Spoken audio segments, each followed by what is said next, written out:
There was a part in that session where I was experiencing and describing people who were specific job was to develop certain technologies, but they were given the opportunity to live in an environment that was a creation of those technological advancements. So they weren't out living in the world you and I live in. They were living in the world that was being created. So they didn't have our concerns. So it wasn't like they were sitting around going, Jesus, man, that Trump, oh boy, oh, that Biden, that son of a bee. They're not living in that world. They don't live in that world. They're living in the world that is being created. And they're not burdened with those. These are humans. These are human beings that are allowed to live in the environment that they're creating. And they're not burdened by the world that we have to experience all the time.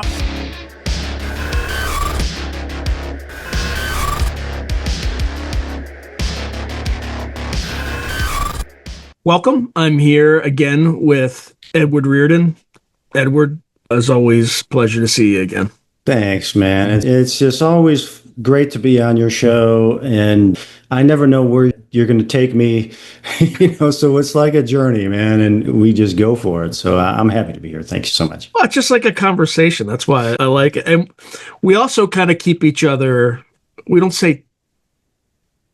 keep ourselves out of we touch just on the edge of controversy, and then we pull ourselves back. Yeah, you know what you told me, man. You told me when I had joined X, after Elon took over and it became X, and I was never on Twitter or anything like that. I just stayed away from that kind of social media stuff. And about a year and a half ago or something like that, I was like, I'm going to join that thing and do it. And so I joined it. And you told me, you said, just don't share any opinions, man, and you'll be all right, or something along those lines, just don't share any opinions and you'll have a nice experience here, and I was like, okay, I get it. All right. And I haven't. I've taken that advice. If I post something, I don't say, I think this, or I feel that, or I take a side, I don't do that. I take your advice and I thank you for it. Unfortunately, I don't follow my own advice. I was hard to do, man. It's really hard to do. I know. It's very frustrating. So the whole Iran thing, and I'll try not to go too far. I studied this problem in depth 19 years ago, and I'm watching it unfold. And everything happened the way it was like the worst possible thing that you could have advised somebody to do. So the very first thing you do in this thing is lock Israel down so they don't get involved, right? If you're going to strike Iran, you have to do it. You kind of have to keep them out like we kept them out of the Iraq situation, right? During the first Persian Gulf War. And of course, this starts out, they just start bombing Iran and their nuclear program. I'm like, they can't do it by themselves. I knew the instant they started dropping bombs, I'm like, oh my God. At first, I'm like, they're trying to drag us in. And then I'm like, oh no. We knew they were going to do this all along. They wouldn't have started dropping the bombs unless we had agreed to back them up. And I'm like, this is going to, we're going to be bombing them forever. And then, because I looked at this, I looked at a comprehensive bombing campaign. I looked at a precision strike. I looked at a ground invasion. I looked at all these things, obviously quickly ruled out the ground invasion. I looked at a limited ground invasion where you ransom Khuzestan, right? I called it the Khuzestan Gambit. That's where all their oil fields are. And I declared that was that would have been a disaster too. So, and I wrote out the precision strike very quickly because they have this stuff everywhere, right? Hidden in all sorts of places. So the conclusion was if you're going to prevent them from getting a bomb, you have to do a comprehensive bombing campaign where you're constantly bombing them to make sure that they don't reconstitute. You're constantly blowing up nuclear scientists, this and that. Yeah. And then sure enough, we just drop a few bombs on Fordo and declare victory. And it's like, no, The point is to prevent them from getting a nuclear weapon. You didn't prevent them from getting a nuclear weapon. You encouraged them to get a nuclear weapon. And who knows? Maybe it was inspired by the Israelis. Maybe a week. Maybe it had a week left before they ran out of those interceptors, and the Iranians had a lot more ballistic missiles than Israel had interceptors, and they're a lot cheaper. Yeah. So, and I think we can only produce like 660 a year. Wow.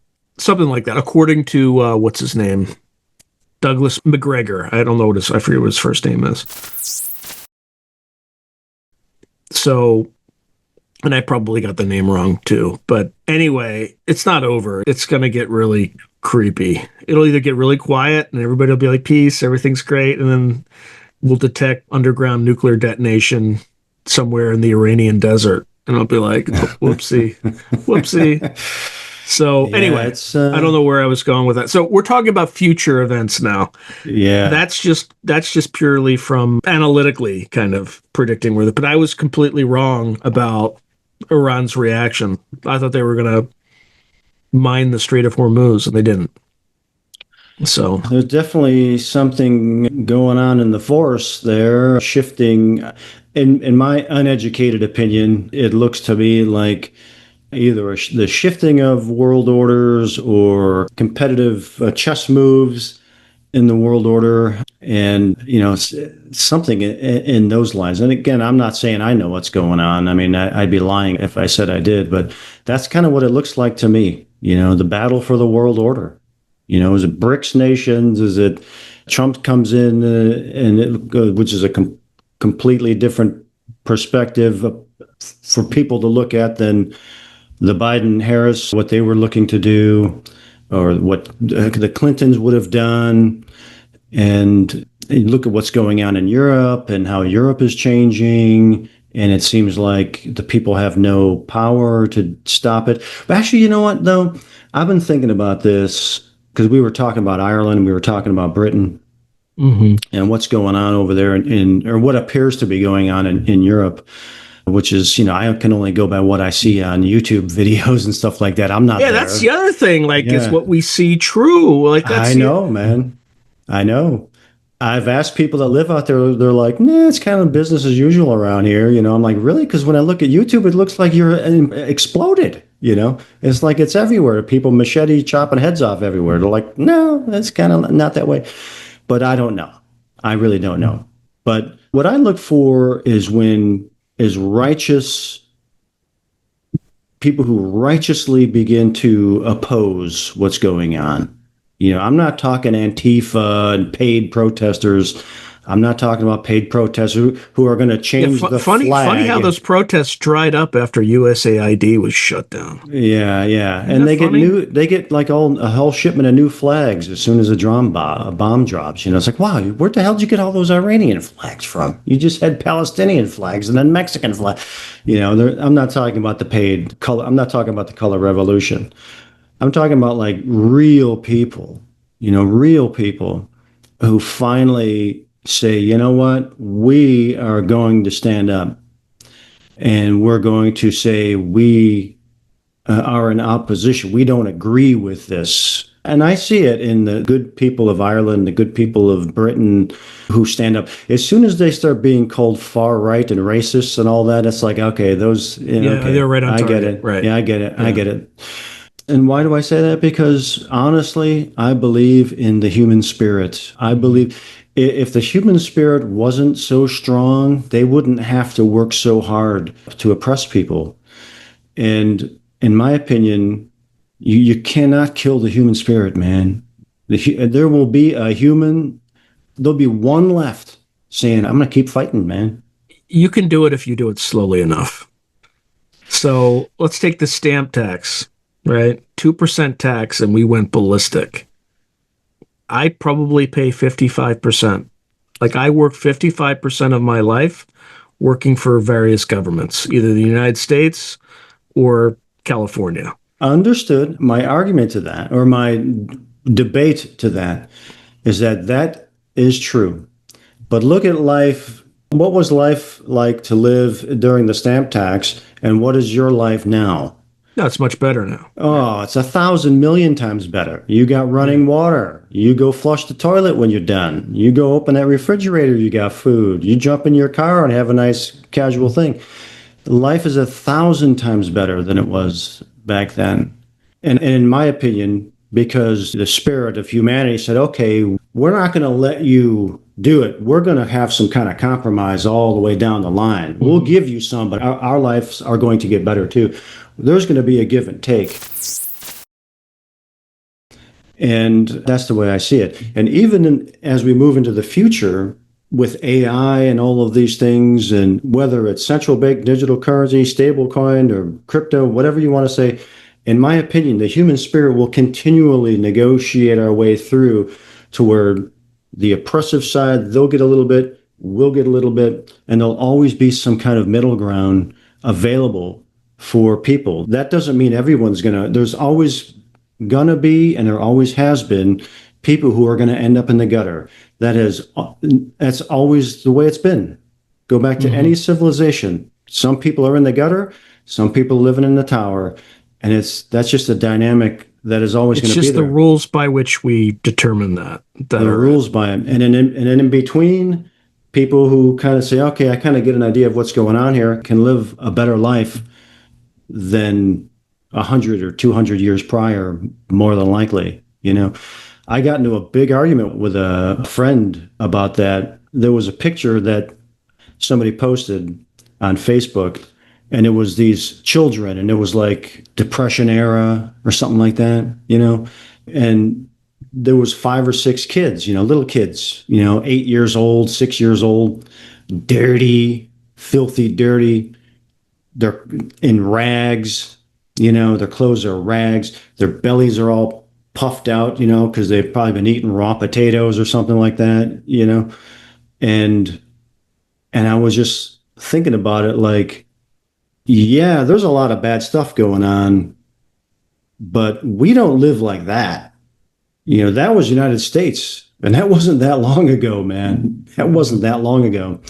And a friend of mine, well, a former friend, who is Oh, geez. It was an existential argument, basically. yeah, it was, man, because it was like took the side of no, everything's horrible and we're slaves, and you're taking the zombie perspective. This whole, you know, I like David Icke, but it's kind of like you go so far David Icke where everyone's wrong, you're right, and everybody else is wrong. Hmm. And I was like, dude, you have a great freaking life. You're a musician, you get to go and play. People watch you. You're all having a great time. You have a great life. You don't live anything like those people in that image. So don't BS me, dude. Don't BS me. He wrote me back a scathing thing private, and then blocked me and unfriended me. So I couldn't even respond.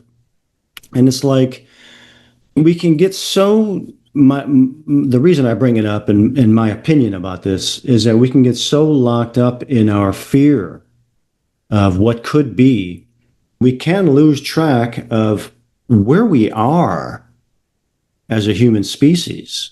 We have so much freaking luxury, and we have so much innovation that we don't even understand how much we have. We have innovators out there who said, well, if you get a cut, you get infected. And, we tried putting herbs on there. We tried putting leeches on there. But yeah, he still got gangrene. We had to chop his arm off or he just died. And somebody said, well, we'll invent penicillin and we'll figure out all these things We still do to. that, some of that with pharmaceuticals, by the way. And I'm not not saying not they're entirely. And I'm not saying they're all good. Yeah. What I'm saying is, if you get into a car crash and you puncture a lung, you can go to a doctor and that doctor will save your life. Where Yeah. 100 years ago, you were dead. You're freaking toast. 200 years ago, 300 years ago, you're out there scourging, looking for some herbs, and you fall off of a freaking cliff. You're toast. There ain't no helicopters going to come in and freaking pull your ass out of there. That's what I mean. in terms of a perspective of where we are and where we're going. And I have that perspective as well with technology and artificial intelligence because there's so much fear and concern about it. A lot of it based on media imagery like Terminator. We're going to have Terminators and it's going to be, they're going to kill us all, they're going to enslave us all, and that kind of thing. And I look at it in those terms too, like the spirit of the human creature, our inert will to survive, you know, to go from a scourging creature on the planet to the dominant species on the planet, building amazing cities and all this crazy stuff that we've done, is a testament of our will, of the will of the human spirit. And I don't think that's breakable. And I know there are dark forces that want to break that, in my opinion, and hate us, hate the human species because we have such an immense will to survive and we're so innovative and creative. And there are forces that frickin' want to take us out and they hate us. But in my opinion, I don't subscribe to the notion that they're going to win, you know? Yeah, I think it's kind of been an age old struggle. And I think there's probably you could probably thread the two notions. Like there's this argument that your friend had of extreme slavery, right? Which I don't think is right. I think your vision is much more optimistic. I think there's a constant tension between forces that want to control and forces that want to be free. And I think we're all still slaves in a way. It's just a different flavor and it's different than it has, like it was more open in the past, right? So even like, our ancestors that came here, we called them indentured servants, right? They were slaves for all intents and purposes. That's right. And the way that our system is set up, it provides some illusion of freedom, but you still have to have a job. You can't necessarily make a living doing something you love. Sometimes you have to make a living doing something you hate because it pays more and you need to put food on the table. And I personally experienced that when I kind of took 2.5 years off to start this channel. I've been on this earth for close to half a century. And those were the happiest 2.5 years of my life.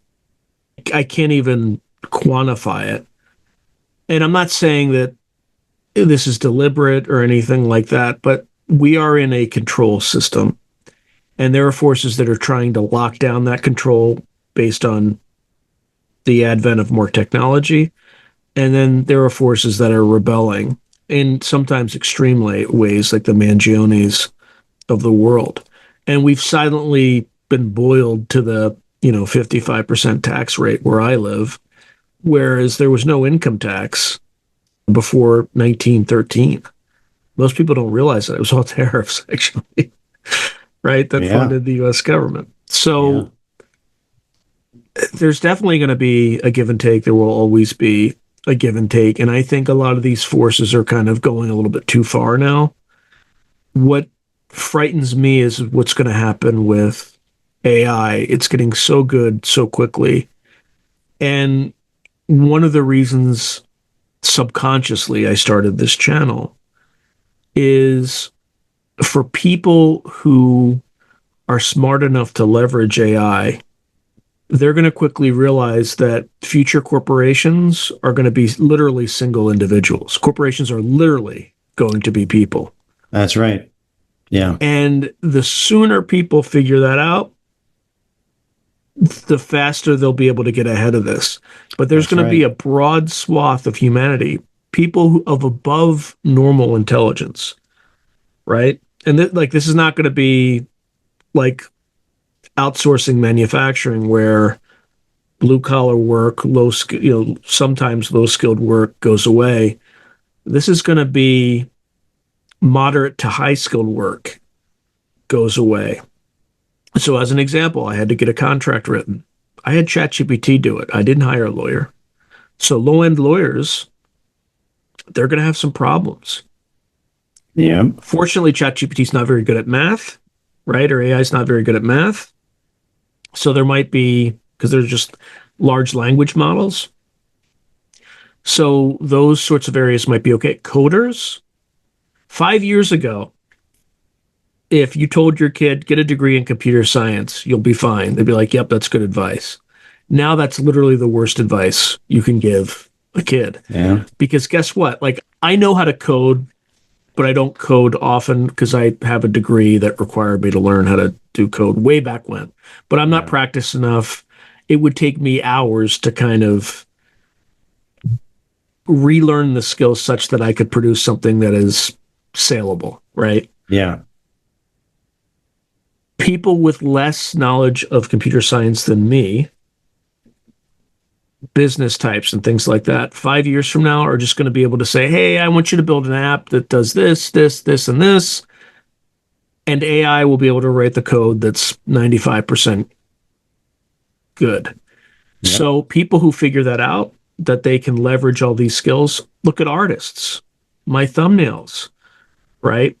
The image of my thumbnails is entirely done by AI now, Yep. That's right? right. And I pay $20 a month for ChatGPT. If I had an artist do one of those things for everyone and then like own the rights, things like that, would be Thousands. seven. Yeah, Yeah. well, probably, yeah, maybe like $500 to $1,000 Each pop each time. Yeah, each time. each Yeah. time for Yep. every thumbnail. So there will be opportunity, but there will also be a lot of societal disrupt. Like you're seeing it on Twitter. People are like, I just lost my job today, Yeah. right? It's already starting. So Yep. it's going to That's be a right. pretty disruptive time. And that's the problem. Those are I would say those people, you're going to have kind of people between kind of the IQ of 110 to 140 are going to be the ones that get disrupted. These white collar jobs and things like that. Yeah. Those are also people that you don't want to have idle time on their hands because they're smart, Yeah. right?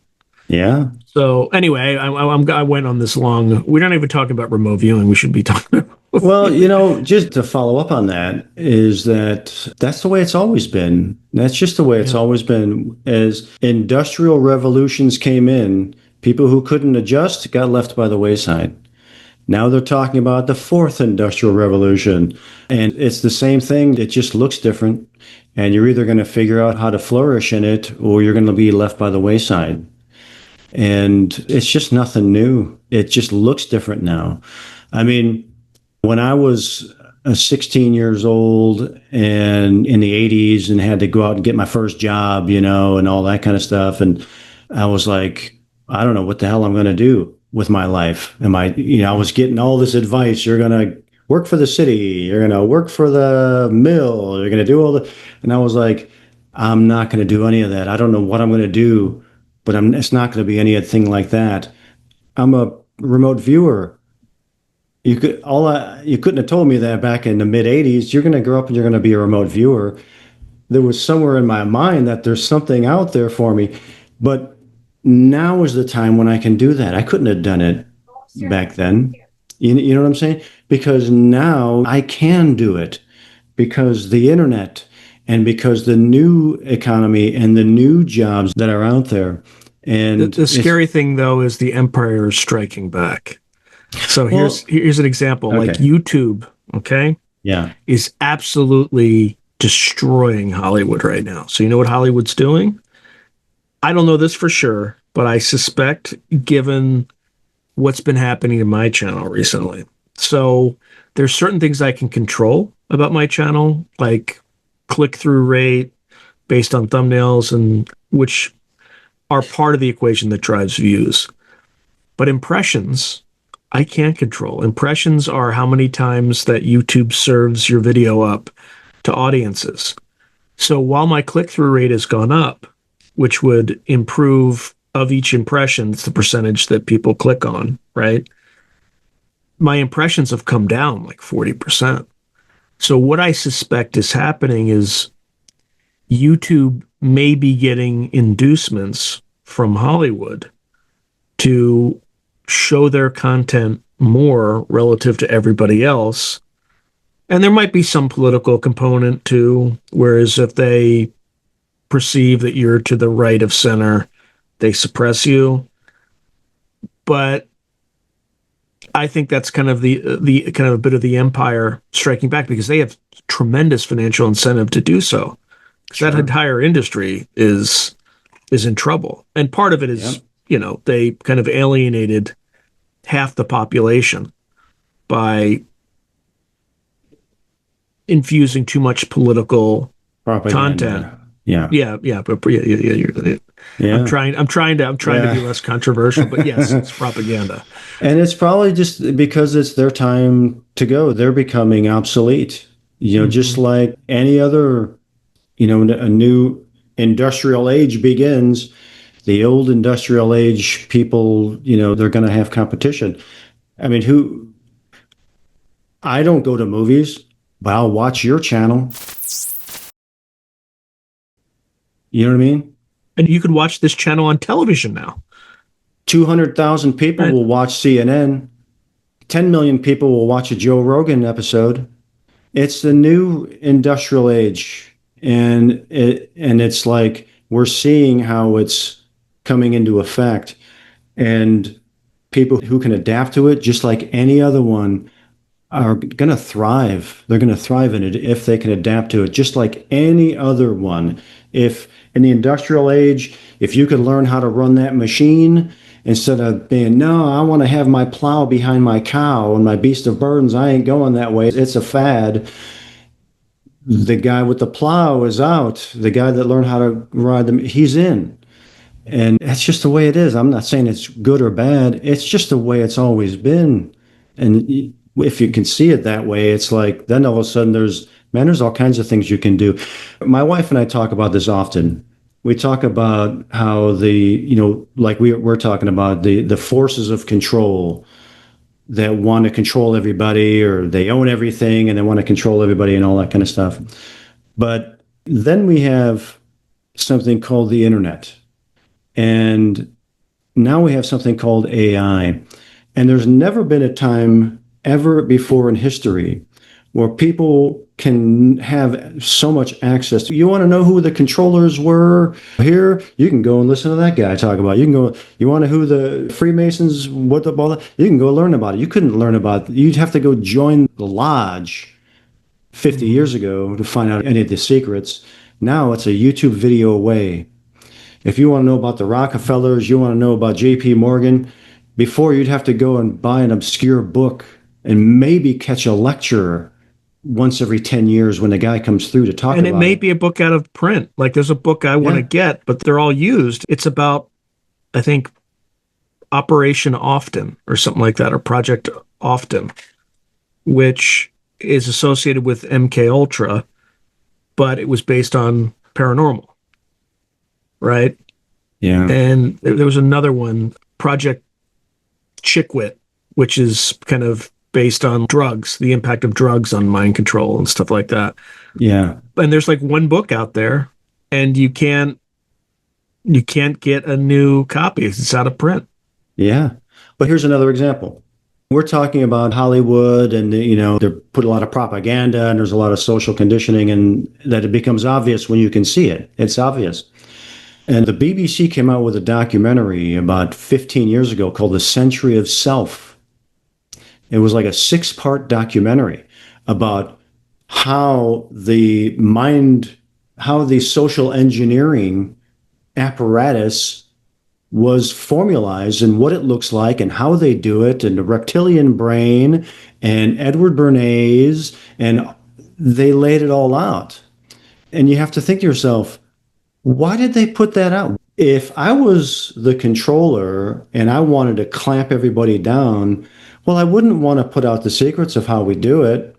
How could that be possible? But it's available now.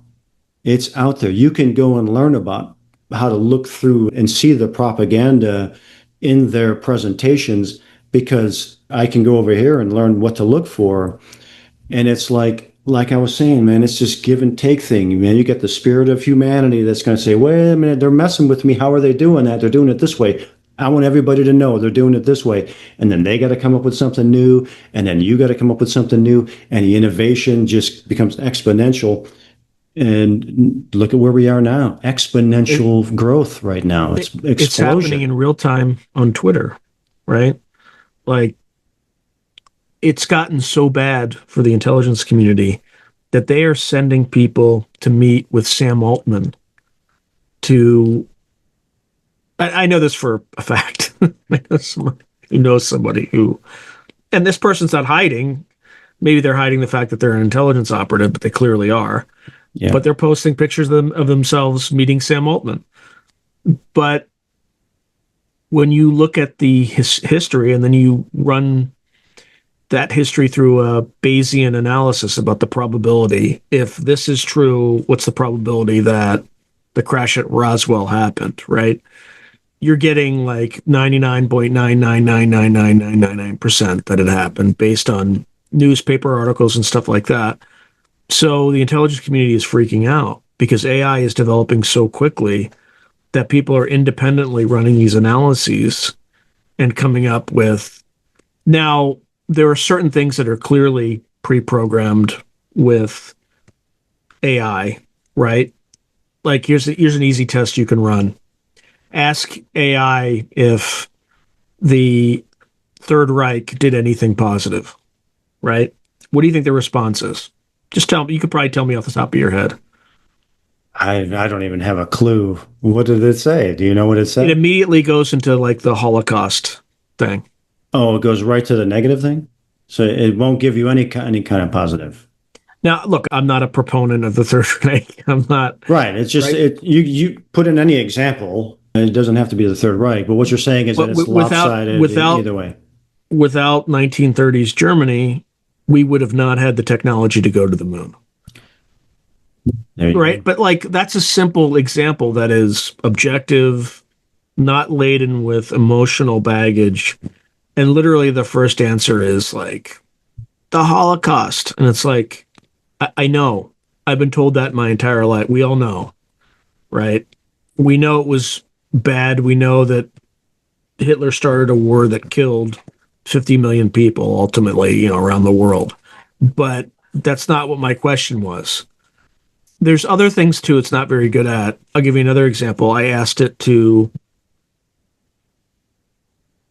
look at my podcast and look at the Joe Rogan podcast and find out how many guests I've had on that Joe Rogan has also had on. Okay.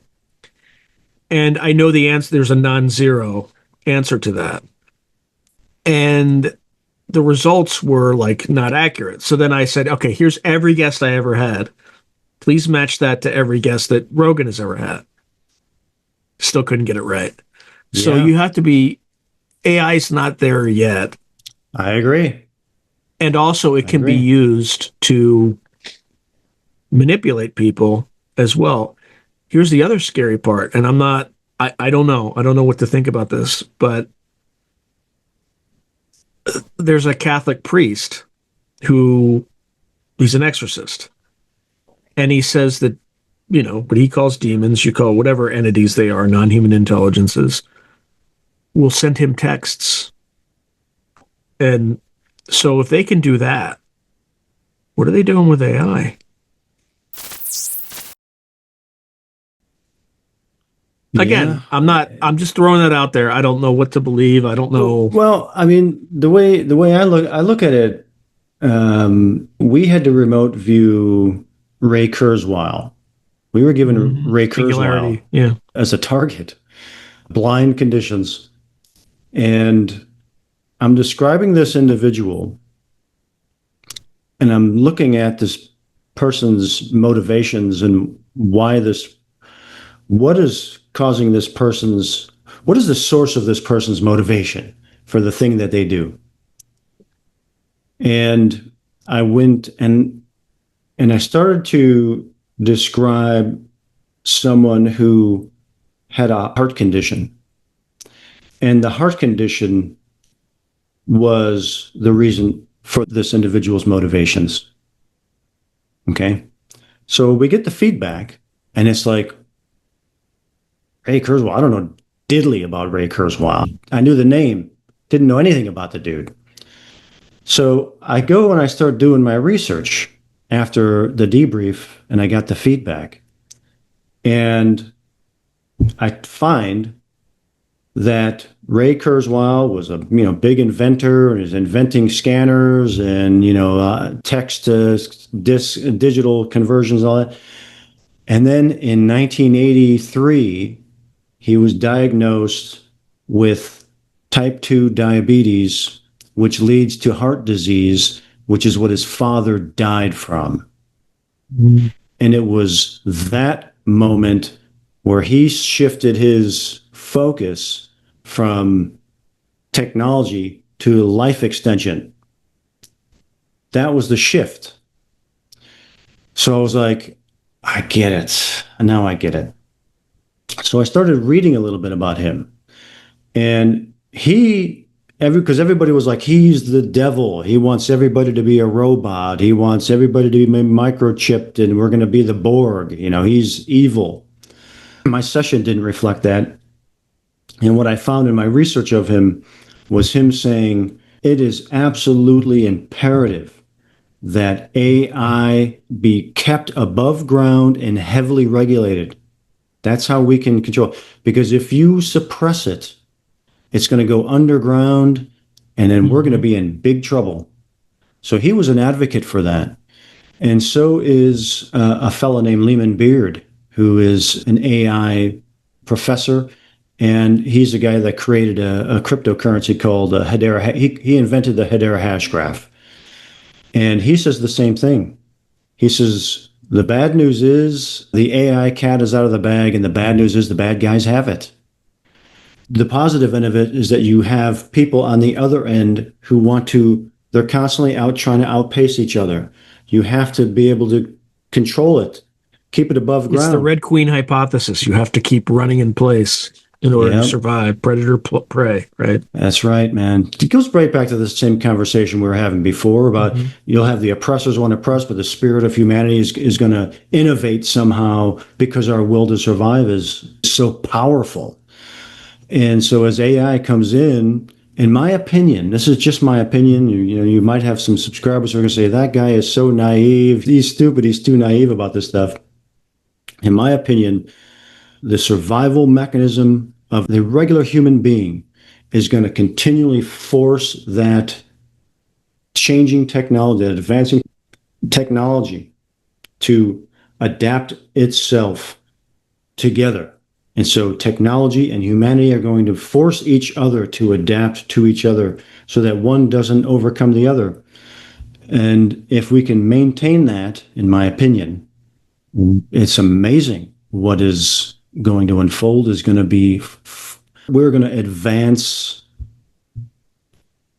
exponentially in the near future. Because that's my opinion about it. Our will to survive and innovate and overcome and adapt is greater, in my opinion, than AI. And if we can work together, it's going to be incredible, man. It's going to be incredible. Work together with each other, or work together with AI? To work together with each other. I have a theory that AI needs humanity. And in this scenario, humanity needs AI because we have terrible memories and AI can tell us everything we know. And AI needs us because it doesn't have our connection to infinite understanding, which we are connected to infinity. We can do anything. AI needs us, and then we can use it. It can use us. We can use it. It can use us. We can use it. And if we can develop that kind of relationship, that mutual respect and relationship, man, we can build, adapt, grow, expand at an exponential rate as long as there's a balance there. If, like Kurzweil said, if they push it underground, man, then maybe we might run into a Terminator scenario. Yeah, 100%. But if you look at the Terminator scenario, you got people, they got a will to live, a will to survive, and they're like, you're not going to kill us, man. One way or another, we're going to fight you, even if we got to go back in time and try to, you know what I'm saying? That's what the story's about. It's about the will to survive of humanity, in a No, worst case scenario. Just in a going worst back case to scenario. remote viewing. We keep. Oh yeah, that too. I'm going to change the subject a little bit because Okay. That's passion. That's a passion of mine. That I subject. agree So with you. I agree with you. I just want to keep if people like clicked on this video, they're like, "Why is Edward not talking about remote viewing?" oh yeah, yeah, we can go And they're going to say, there. "You're the host is talking too much. He needs to just shut up and let his guest." I get that a lot, and it's like this is a conversation. Like if you feel that way, just did you really need to put it in writing? Did you really need to say that? I know, I know. Everybody's got an opinion on the internet. I know. But Okay. remote viewing. Back to remote viewing. Yes, but tied to cryptocurrency, Yeah, based on your remote viewing sessions, yeah. how do you see that evolving? When I think back to, I did a series of sessions, a big project that I did against the target was QAnon. And I did those back in the spring, fall of 2018. I'm blind, completely blind to the target. Worked it with my buddy Dustin Newcomb, set that up for me. And the entire session was based around the development of technology and the use of artificial intelligence. And when I got the feedback, I was like, oh, maybe that QAnon thing really is an algorithm designed to get information about people and move forward and get information about people and move forward. But there was a part in that session where I was experiencing and describing people who were specific job was to develop certain technologies, but they were given the opportunity to live in an environment that was a creation of those technological advancements. So they weren't out living in the world you and I live in. They were living in the world that was being created. So they didn't have our concerns. It wasn't like they were sitting around going, Jesus, man, that Trump, oh boy, oh, that Biden, that son of a bee. They're not living in that world. They don't live in that world. They're living in the world that is being created. And they're not burdened with those. These are humans. These are human beings that are allowed to live in the environment that they're creating, and they're not burdened by the world that we have to experience all the time. Oh my God, what is going to happen now? Are they going to bomb Iran? Are we going to do this? Oh, they're importing immigrants. They're not burdened by that. And because they're not burdened by that, they are continually, they're in a mind space of innovation and development because they're not burdened by the world. They're creating the new world. They're not burdened down by the old world that the rest of us are dealing with. And when I did that at the time, back in 2018, I was like, man, that's creepy, man. There's something not right about it. I don't know how I feel about that. And then recently, I'm looking at interviews with some of these crypto developers, and I'm like, these are the people. These are the people. That's them. There they are right now, and I'm listening to them talk, you know, and not one. They don't talk about presidents and they don't talk about bombs. They don't talk about. They talk about innovation. They talk about the problems they're solving, which was in that session. Of when you get to a point where you're solving problems in real time, you have innovation and technology that can look and that can scan everything and adjust to all of its inaccuracies and adjust them all in real time. Even people, it could scan a person and it could find all the issues with that person. It could scan their brain cells, their neural nets, and find the emotional problems here, or the addictions here, or the traumas there, and be able to find what it would look like in an original blueprint schematic or something along those lines. I'm getting the words wrong or using generic terms, but you understand the idea. It's innovation. It's how to find a solution to problems.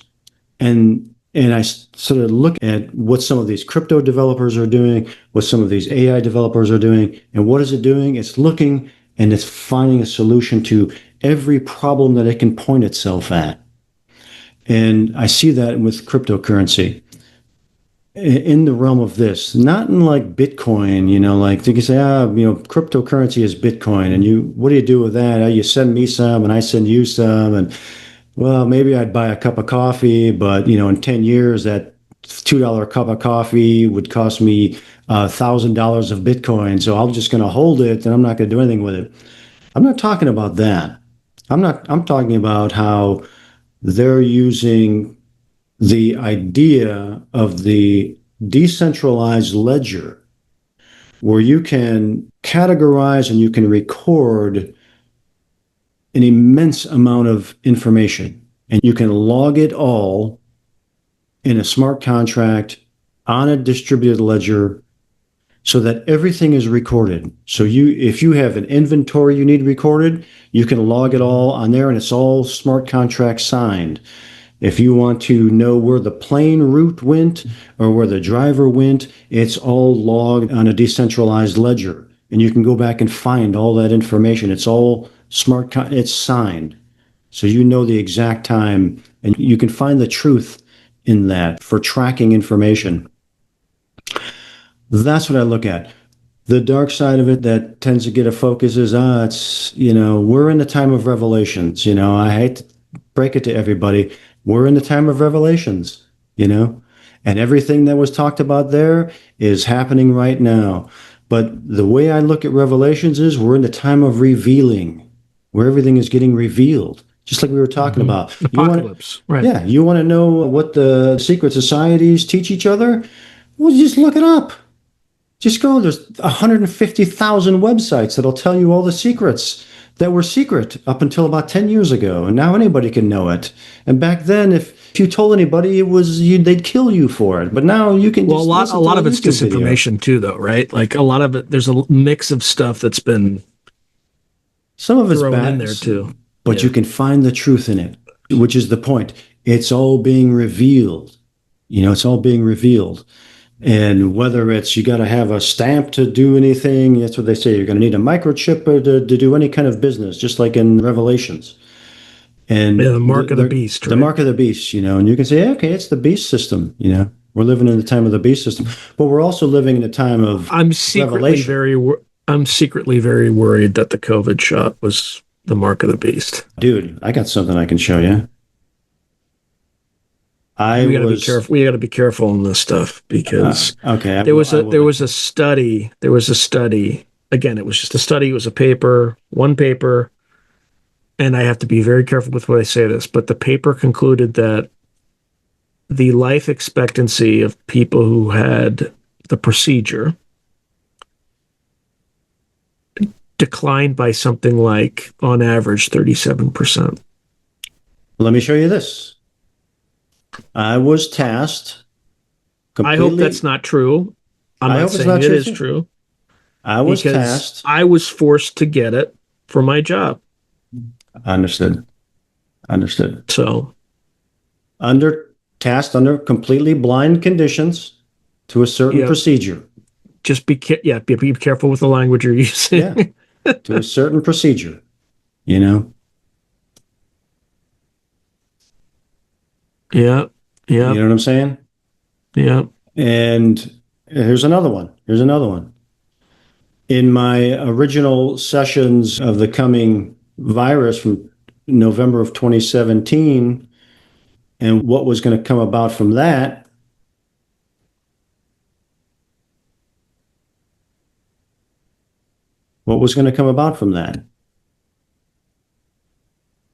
Maybe forced to do this. Could be distributed in a shot. Mm-hmm. I'm not going to say all the words, but you get the point.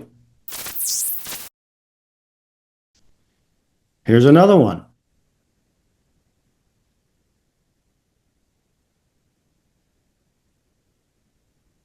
From that.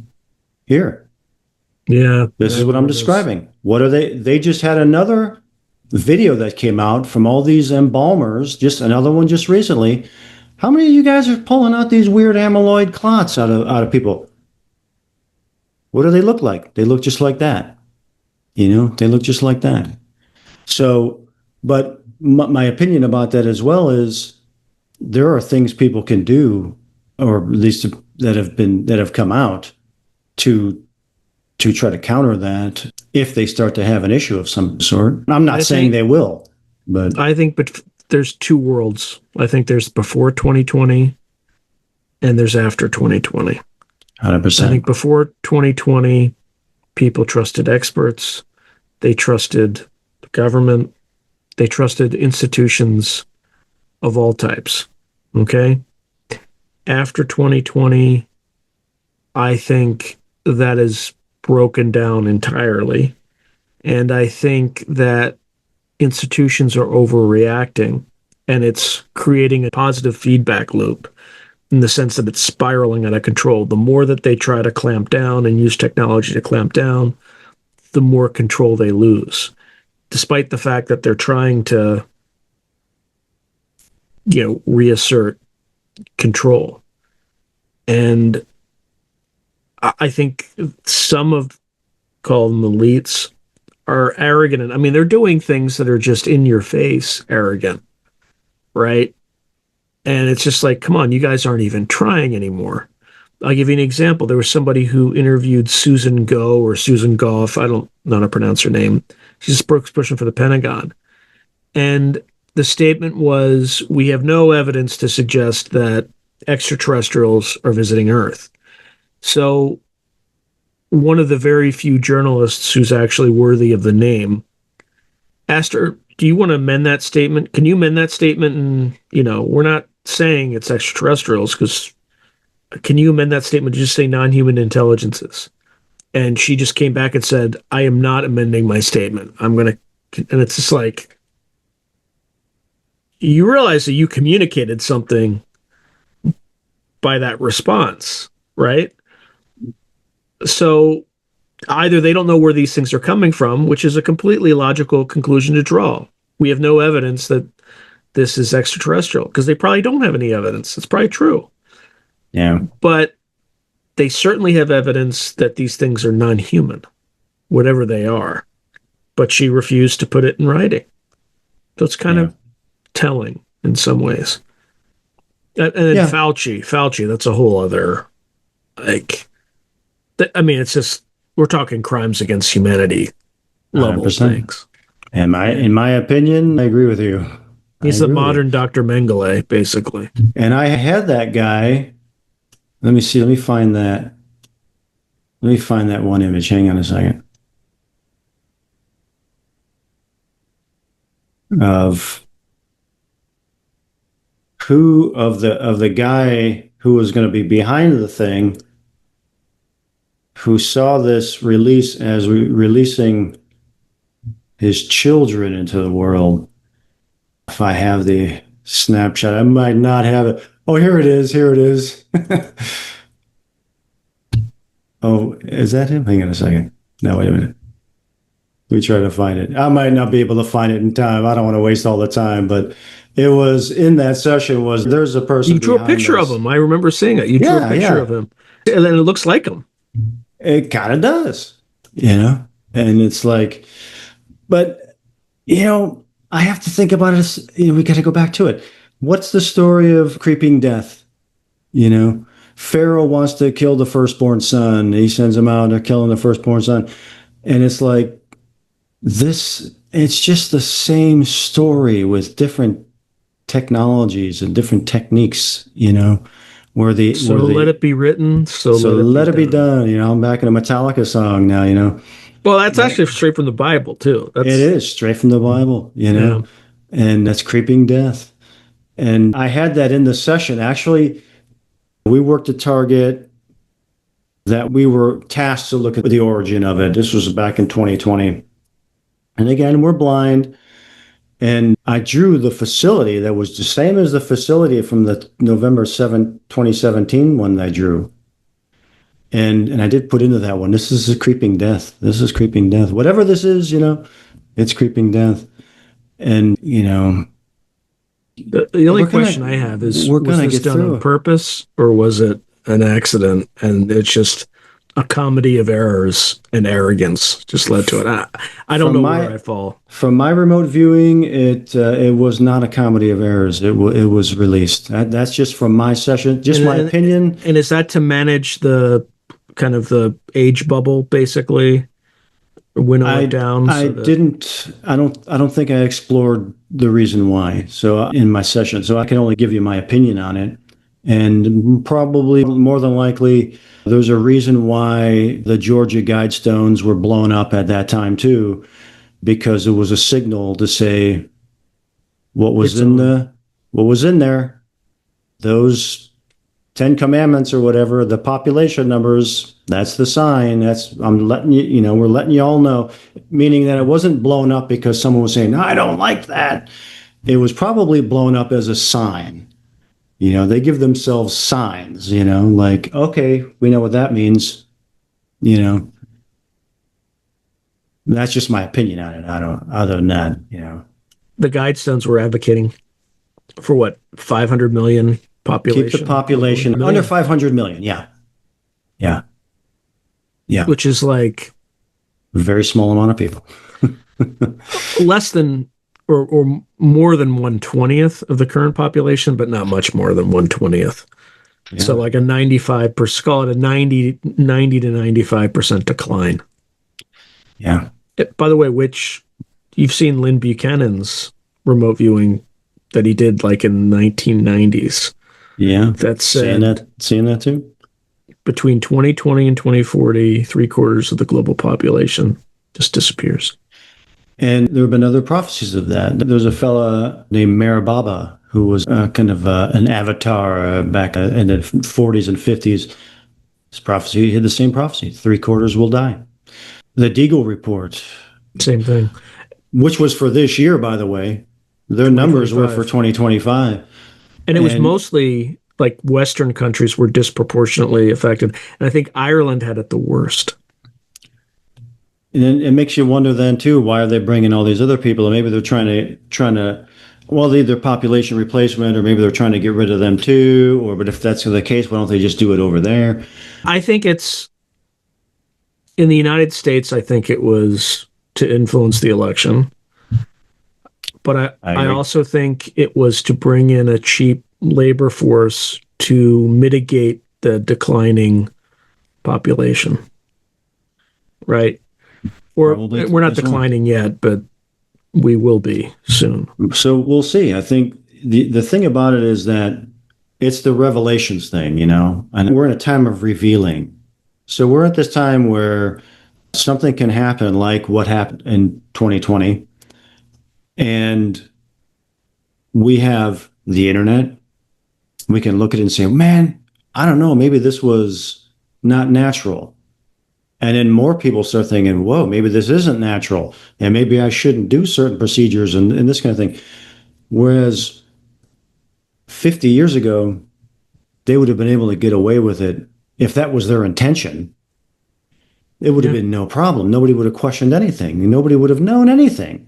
But we're in a time of revelation, where everything is being revealed. It's difficult to keep a secret in a time of revealing. It'll become a little easier. It's becoming a little easier because of AI and because of this lockdown of, because that's the other thing too. You have to constantly ask yourself the stuff that I'm seeing. Right, we'll take with the Los Angeles thing, right? We see the Waymos on fire, the Mexican flags, and all that stuff. Los Angeles is a gigantic place. And you talk to people who live there, they're like, yeah, there's nothing. It's just like this tiny corner.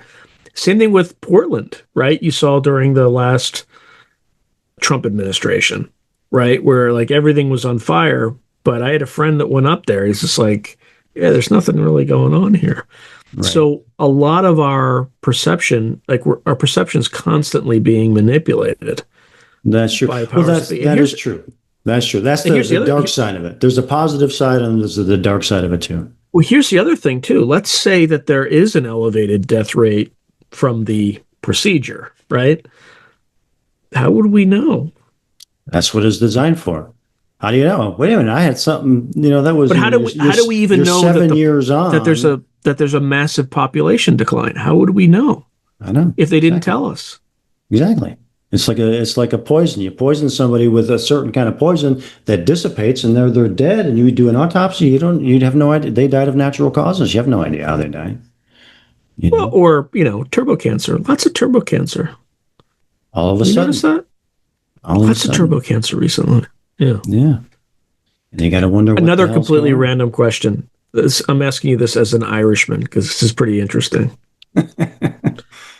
So there was a recent interview with, I think it's on like Area 52 with John Ramirez. By the way, he's always interviewing on non-American channels, which tells me he very clearly is still got a contract with CIA. Because I've asked him to be on the show. He's just like, oh, I'm not doing that now, this and that. I'll probably reach out to him again, but I know what the answer is going to be. Yeah. But he did say, so again, I don't know if this is disinformation or if it's real, but he's consistent. He claims, he's talking about hybrid DNA. He claims that the people who have hybrid DNA tend to have either Cherokee ancestry or Celtic ancestry. And then he said something else that made me go kind of step back a little bit because it freaked me out having, half Irish ancestry. Okay. That the people who go into the military who have those two ancestral types disproportionately go into special operations or intelligence. So when I was assessed, I spent all my time in cavalry and armor, but I was assessed as a military intelligence officer. So I was loaned out to armor for 4 years. And then if I had stayed in, I was supposed to go back, or not back, because I never had any training, to military intelligence. And that's something like I selected kind of subconsciously and all that stuff. But when he said that, I kind of paused. Yeah. One of the guys that I know is, spent some time in his career in the CIA, Irish ancestry. Like, just weird. Weird that he would say that. Like, why did you say that? I would love to interview him about that. Like, that seems odd. Yeah. Why is that happening? What's the theory behind it? If Yeah. it's even real, it could be complete BS. I have no idea. There's no way for me to validate it. Yeah. Yeah. What do you make of that? Anyway, that was my question. I think that it's interesting. It's very interesting. But I also look at things that are taking place now, like I'm a big Wim Hof guy, ice baths and all that kind of stuff, And what I like about what he's presented to the world, and now more and more people are getting access to, is that you can change your own body chemistry by cold exposure, by breathing techniques. You can have effect over your body in ways that we have been told you can't. Those are autonomic systems. You don't have any control over them. Wait a minute. Maybe we do. And here's some examples of how that it's true that we can. And I look at that very intensely because it goes back to the power of the human spirit of if we can take control of our will, of our survival power, we are an extremely powerful creature, even in the face of enemies and people or entities that hate us for it. If we can realize it, and in my opinion now, we have access to a lot of things that we can do to bring out our power and our brilliance, our genius and our power like never before in history. Just like you say, a couple of 100 years ago, our ancestors were indentured servants, man. You know what I mean? You know, and 100 years ago, you were lucky, man, if you can get a job in a slaughterhouse.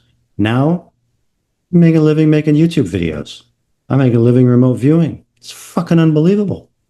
It's I don't unbelievable. quite make a living yet from Not YouTube yet, videos. but you're on your way. You're doing it. I You know, hope. Yeah, I hope so. you're not working in a slaughterhouse, man. You know, Yeah. and in my opinion, it's because of our intense need to continually innovate. Our brain is designed to innovate and solve problems. And a few people of the human race are going to excel and they're going to drag the rest of us with them. And some of them ain't going to make it, you know. Hmm. But that's a pack of wolves, man.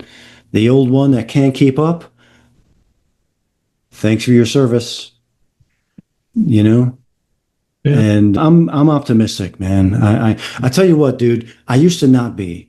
I used to be very pessimistic until that thing happened, and I told you about with October 7th thing and all that stuff about the and I kind of had that physical reaction, and it's like something shifted, and I became more optimistic and looking at the power of humanity instead of we're fucked, you know, we're screwed. I had a we're screwed attitude for 40 years. Like, we're screwed, man. The future is destruction and death and demolition, and we're screwed. And that cycle is going to come to an end.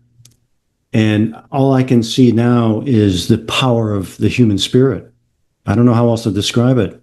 Our will to survive, thrive, adapt, and invent and create and overcome. That's what I see. Even with cryptos, like, you know, we talk about people like cryptos are the beast system. They're going to make us all robots. They're going to track everything, and you're going to be a slave. And I'm just like, humanity isn't going to allow that to happen. Yeah. Some evil bastard has that in his mind. Humanity ain't going to let that happen. There are always alternatives too, right? Like, let's say that they try to impose that. People can always go back to barter. That's right, man. Hey, We'll I'll do figure this for something out. you if you give me some eggs. Like, That's right. you know, That's so right. there's always a way. That's what I'm talking about. That is exactly what I'm Any talking final about. words for the audience on that positive note? Thank you so much. I do want to promote Future Forecasting Group, the group that I am humbly honored to have been a part of since 2018, remote viewing our butts off and doing the best that we can with my remote viewing brothers. Check us out, futureforecastinggroup.com. We got some cool things that we're doing coming up in the near future. We're going to do a conference. We're going to do all kinds of really cool stuff to bring remote viewing continually out into the world. Be a force of remote viewing for the world, man. Now, we all can do it. We can do it, man. What we can, remote viewing is the least of our capabilities. We can do so much more, but you got to see remote viewing and you got to try it. You got to know that you can do it and that it's possible. And we can do a million things beyond that too. So I got to give a big shout out to my crew. Futureforecastinggroup.com. Check us out. Link will be below. Thank you. All Appreciate right. it. Thank you, my friend, as always. Yeah, thank you. It was great. Always great talking to you. Always great conversation. Always. If you enjoyed today's video, please hit like and subscribe, and also hit the notification button so you can be notified whenever I post new content. Thank you. Now, if you're enjoying the channel and you want to support it, there are several things you can do. In fact, there are 5 things you can do. The first thing you can do is just buy my books. I got plenty of books out in the market right now, and I would prefer that folks buy a book rather than giving me direct support because they get something out of it. They get a real tangible product. The second way you can support me is by becoming a member on YouTube or becoming a patron on Patreon. And just go to either site and it'll explain everything.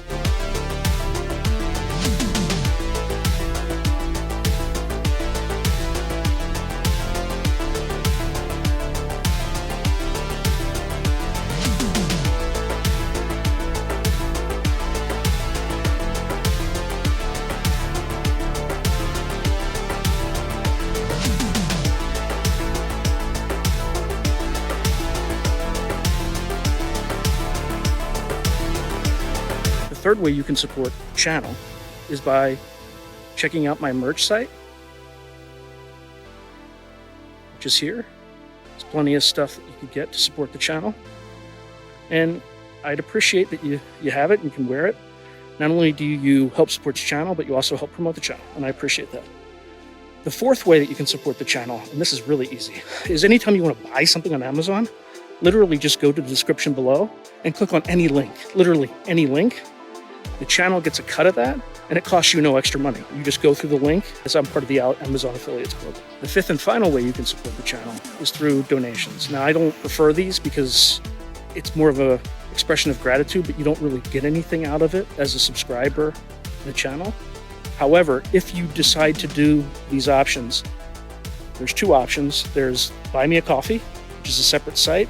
And there's also, you can go through YouTube with either a super chat, super sticker, or a super thanks. Again, I prefer Buy Me a Coffee because that organization takes less money than Amazon does. But either way, I appreciate any support you are willing to give the channel.